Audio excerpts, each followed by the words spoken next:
श्रीमन्नारायणीयम् अथ द्वितीयस्कन्धः चतुर्थं दशकम् अष्टाङ्गयोग तत्सिद्धिप्रकारहं च कल्यतां मम कुरुष्व तावतीं कल्यते भवदुपासनौ यया स्पष्टमष्टविधयोगचर्यया पुष्टया सुतव तुष्टिमाप्नुयां ब्रह्मचर्यदृढतादिभिर्यमैराप्लवादिनियमैश्च पाविताः कुर्महे दृढममी सुखासनं पङ्कजाद्यमपि वा भवत्पराः तारमन्तरनुचिन्त्य सन्ततं प्राणवायुमभियम्य निर्मलाः इन्द्रियाणि विषया ततापहृत्य स्महे भवदुपासनोन्मुखाः अस्फुटे वपुषिते प्रयत्नतो धारयेमधिषणां मुहुर्मुहुः तेन भक्तिरसमन्तरार्द्रताम् उद्वहेम भवदङ्घ्रिचिन्तकाः विस्फुटावयवभेदसुन्दरन् त्वद्वपुः सुचिरशीलनावशात् आश्रमं मनसि चिन्तयामहे ध्यानयोगनिरतास्वदाश्रयाः ध्यायतां सकलमूर्तिमीदृशीम् उन्मिषन् मधुरताहृदात्मनां सान्द्रमोदरसरूपमान्तरं ब्रह्मरूपमयि तेव भासते तत्समास्वदनरूपिणीं स्थितिं त्वत्समाधिमयि विश्वनायक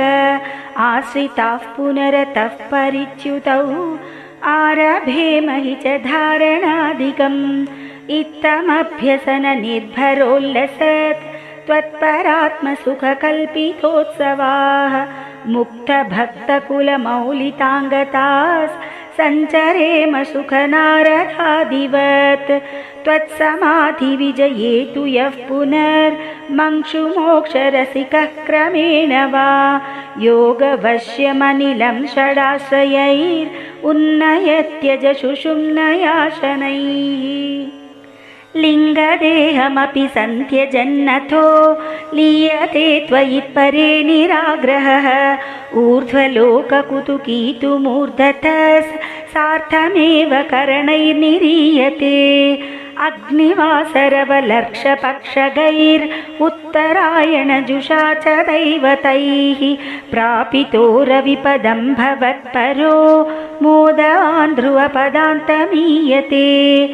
आस्थितोऽथ महरालये यदा शेषवक्त्रदहनोष्मणार्ध्यते ईयते भवदुपाश्रयस्तदा वेदसः पदमतः पुरैव वा तत्र वा तव पदे तवा वसन् प्राकृतप्रलययेति मुक्ततां स्वेच्छया खलु पुरा विमुच्यते संनिभिद्य जगदण्डमोजसा तस्य चक्षितिपयो महो निलद्यो महत् प्रकृतिसप्तकावृती तत्तदात्मकतया विशन् सुखी याति ते पदमनावृतौ विभो अच्छिरादिगतिमीदृशीं व्रजन् विच्युतिन्न भजते जगत्पते सच्चिदात्मका भवद्गुणोदयान् उच्चरन्तम् अनिलेश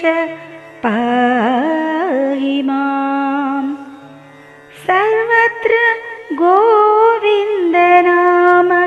संकीर्तनम् गोविन्दा गोविन्द।